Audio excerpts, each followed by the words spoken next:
Yes. You know, we are in it. We are in it right now, and we are in it all the time.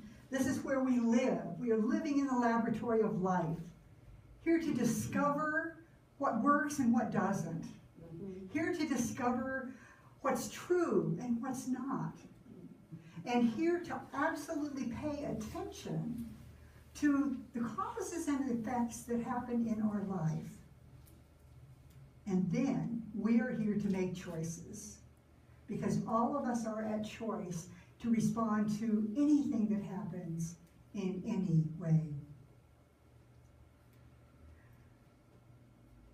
The laboratory of our life. When I think about a laboratory, I think about scientists in white coats with the test tubes and all sorts of sophisticated equipment that I don't understand.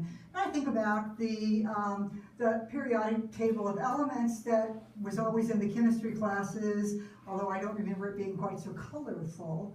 But I think they've spruced things up a bit since then. Yeah.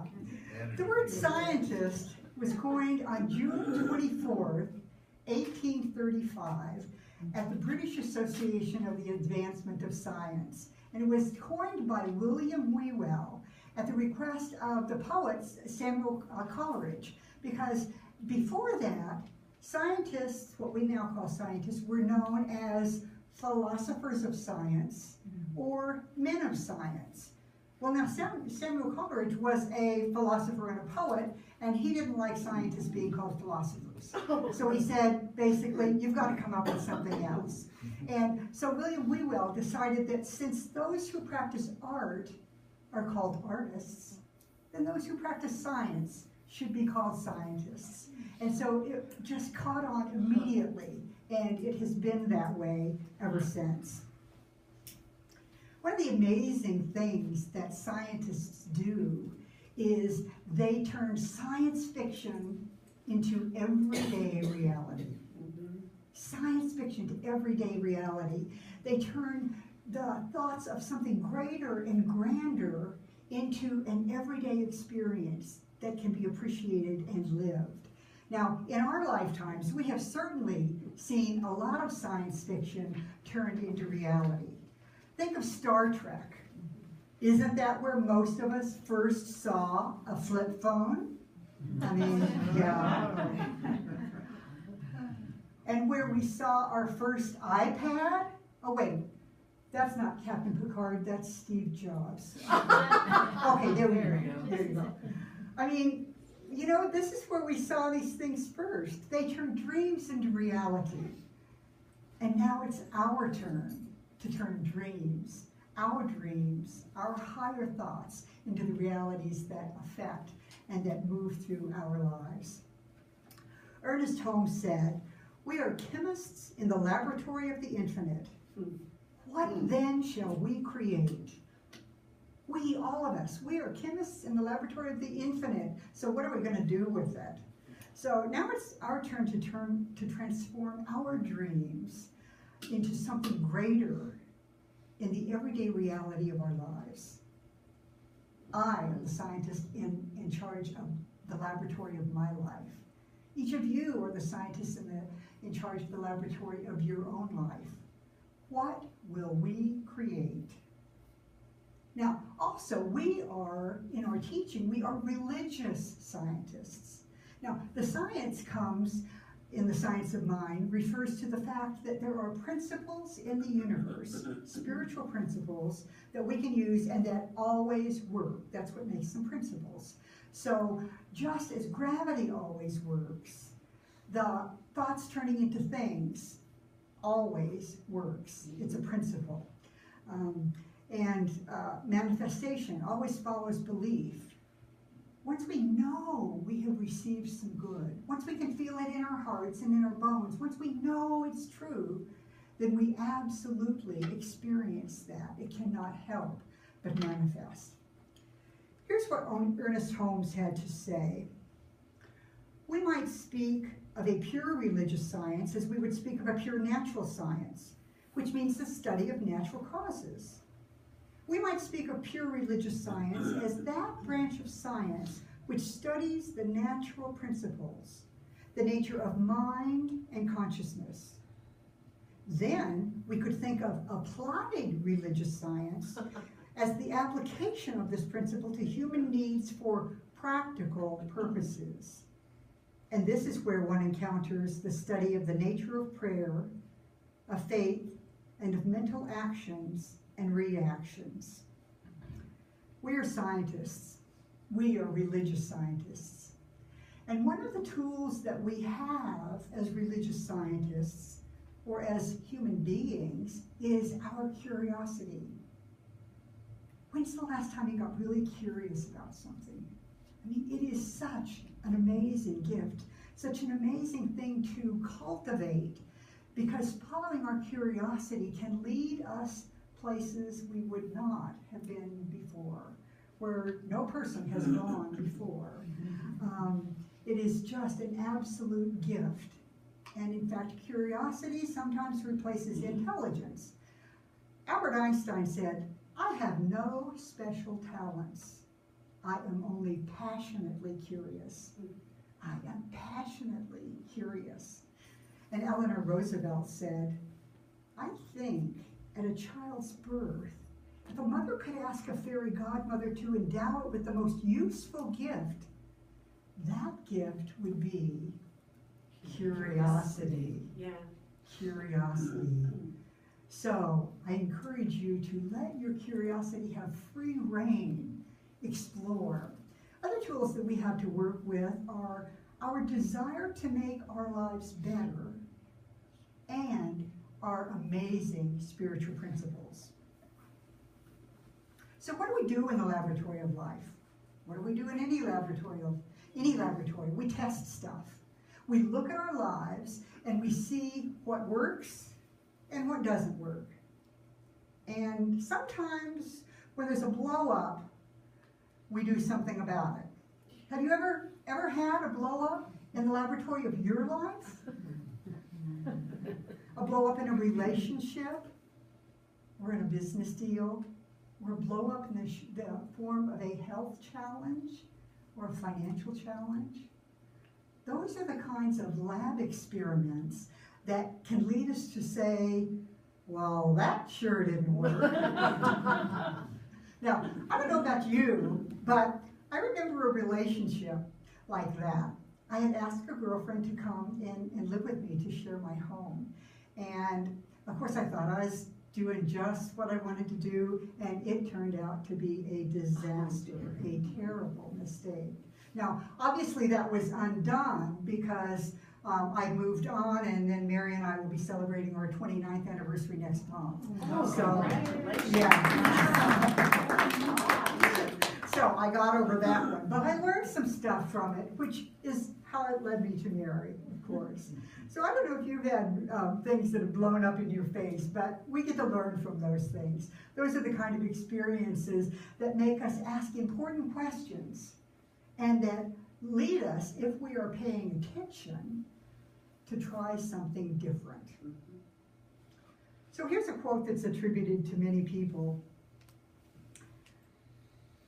It's attributed to Benjamin Franklin, Albert Einstein, Rita Mae Brown, and many others. Insanity is doing the same thing over and over again, but expecting different results. You know, I'm suspecting from the chuckles that I hear that I am not the only one that has experienced that. Why did we do that? Yeah. I remember when I had teenagers at home, and I would say, clean up your room. Clean up your room. Clean up your room. Yeah. Ad nauseum. Now, do you think it worked very well? No, but I kept doing it. Anybody else? Oh, yeah, I'm not alone. So glad. I tried the same thing over and over, and it didn't work, and it certainly felt like insanity. Einstein said, no problem can be solved from the same level of consciousness that created it. If what we are doing isn't working, it's time to do something else. Though sometimes we get in our ruts, we get in our habits, and we keep putting up with stuff that isn't working in our life because we're not ready to do something else about it. But if what we're doing isn't working, it's time to experiment in the laboratory of our life. And here's a laboratory procedure we can follow. We can ask a question, start with a hypothesis, create an experiment to test that hypothesis, and see what happens. Here's an example. Okay, let's start with a question. I like this question. How can I create more joy in my life? Anybody else like that question? Love it. Yeah, right. And let's start with a hypothesis. There is a power for good in the universe, and I can use it by practicing the tools taught in the science of mind and spirit. There's a power for good in the universe, and I can use it by practicing the tools taught in the science of mind and spirit. Okay, so let's talk about some of those tools. Let's talk about visualization, prayer, and meditation. Visualization. Now, visualization is seeing or sensing, however you sense it, feeling something that you desire that has not yet manifested, but that you are just waiting for and know is yours. Imagine what it would feel like to wake up every morning joyful. Imagine that. Imagine coming home from work and just feeling joyful because your day has been so successful and so delightful. Imagine being with your loved ones and having the time be so joyful that you are just, by the time you go to bed, you are just saying, thank you, thank you, thank you for all of the joy in my life. That's the kind of visualization that we can absolutely use. One of those tools, and you can use it about absolutely anything. And then there's prayer. We talk a lot about prayer around here because it is powerful, and it is, we call it either affirmative prayer or spiritual mind treatment. We can use it for ourselves, and we can allow other people, like our amazing practitioners, to use it on our behalf.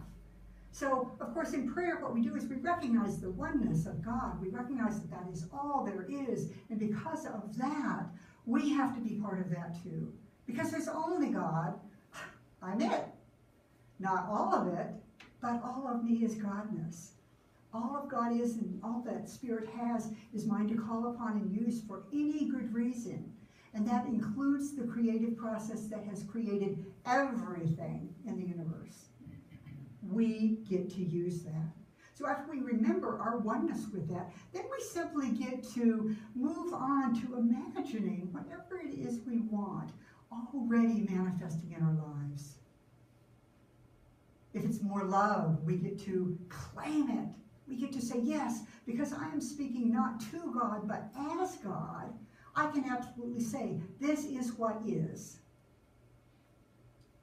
Once we have done that, we simply give thanks and let it go into the mind of God, into the law of God that has all of the resources and all of the intelligence to bring absolutely anything into manifestation. Now, of course, there's a catch. The catch is that we have to not only say the words, but we need to get to a place where we absolutely believe it, where we know that what I have claimed is mine. And then, of course, our actions reflect that. And we walk around living as if this joy was true, as if this joy was mine all the time. And it is absolutely powerful. Ernest Holmes wrote, to be effective, prayer must be affirmative, but it's not enough to merely affirm the presence of God. We must add to this realization the thought that divine intelligence is acting in and through us now. Prayer is not a wishful or wistful wishing, nor is it an escape from objective reality.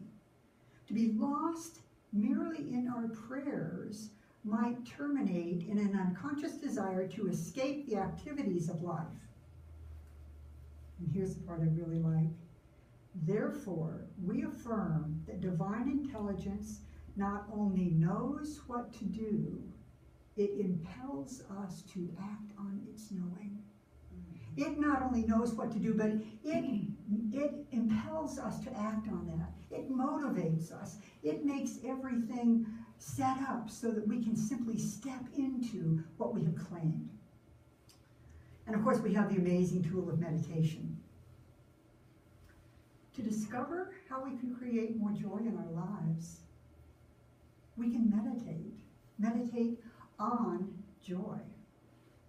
Let's just move into that for a moment. Short time, feel free to close your eyes if you would like.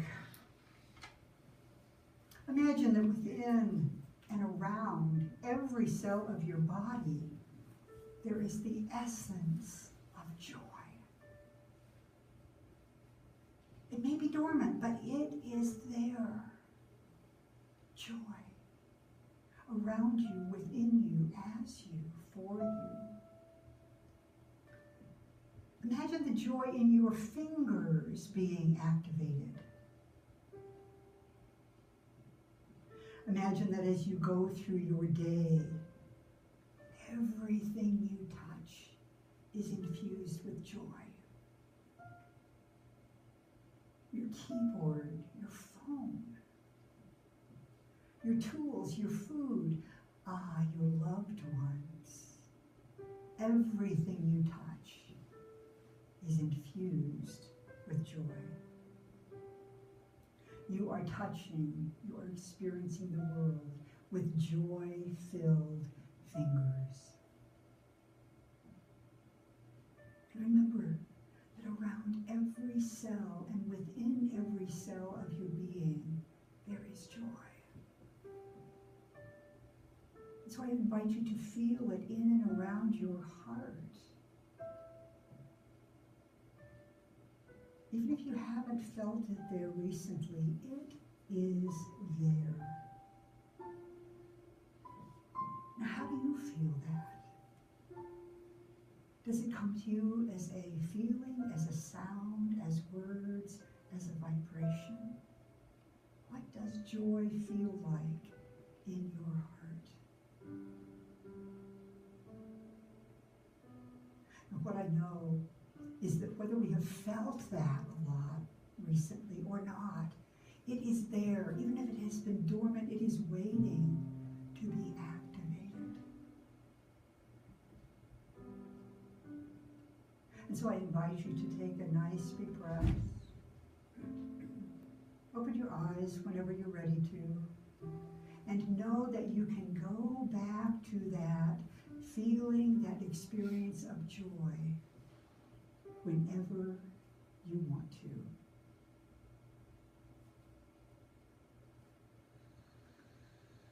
So we can experiment with the tools of visualization, prayer, and meditation. We can take these tools into the laboratory of our life and see if they work. We can experience that when we use the principles, we will notice the presence, the goodness of the divine for us, around us, preparing our way. Because that's what our teaching is all about. Making this spirituality practical. If it doesn't work in our life, folks, it doesn't work. I mean, it either works or it doesn't. But if we use it, it works. Now, we talked about using the principles of science of mind and spirit to make a difference in our life. Ernest Holmes said, try it, you'll like it. Oh, wait, no, I'm sorry. That was an old commercial. What he said was, well, he could have said that, you know? I would rather see a student of the science prove its principle than to have him repeat all of the words of wisdom that have ever been uttered. It is far easier to teach the truth than it is to practice it. And we are here to practice it. And so I invite you this week to practice in the laboratory of your life. What greater good are you ready to expand into? Where are you willing to do things differently if something hasn't been working in your life?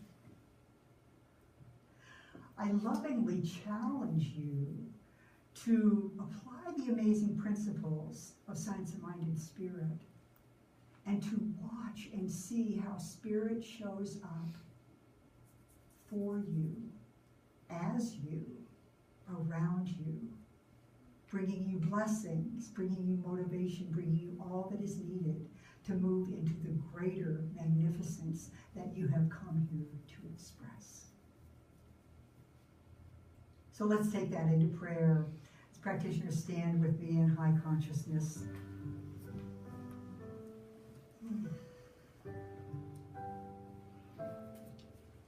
I am so grateful for the prayer, for the blessings, for the love, for the joy that is in each heart here. Because what I know is that right here, right now, always and everywhere, this thing that I call God is, Spirit is, the universe is, love is, light is, joy is, creation is. And so because I know that we get to choose in the laboratories of our life, what I claim for each person is that we remember that.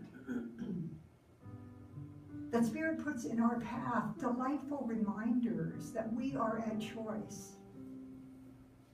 That if something is not working, we can simply call on the divine and do it a different way. We can experiment. We are supported in that. That's what we're here for. And so as we do that, as we go forth, each path is blessed. Each one steps into the connections that need to be made. Each one steps into the abundance that we have the opportunity to accept. Each one steps into the glory and the joy of living a magnificent life. I am so thankful that I get to speak these words into that part of God that is known as the law. So thankful that because I have felt this in my very being, I know that it is true. And so I can simply say, thank you, thank you, thank you, life. This is released. It is done. It is ours to use. And if you would like to claim this as well, I invite you to say with me, and so it is.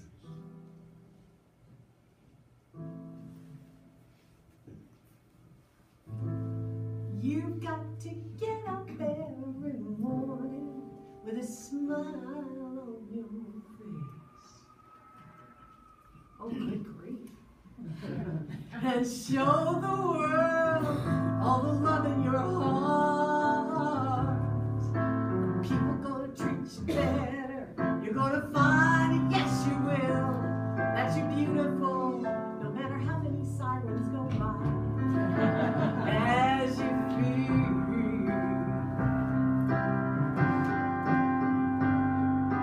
waiting at the station, I see workday window blowing. I got nothing to do but watch the passers by. Mirrored in their faces, I see frustration growing. They don't see it showing, why do I?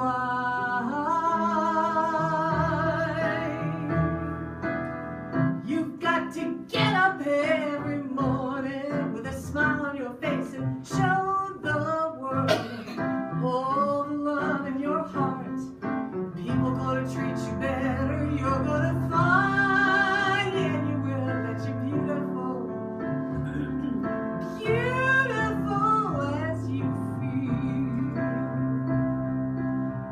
I have often wondered, why do we live in this world of sadness where tears are just a lullaby? Maybe love is the answer to this madness, maybe not, but we can only try. I don't believe that love is not the answer. I don't. I think you got to get up every morning with a smile and show the world all the love in your heart. People gonna treat you better, you're gonna find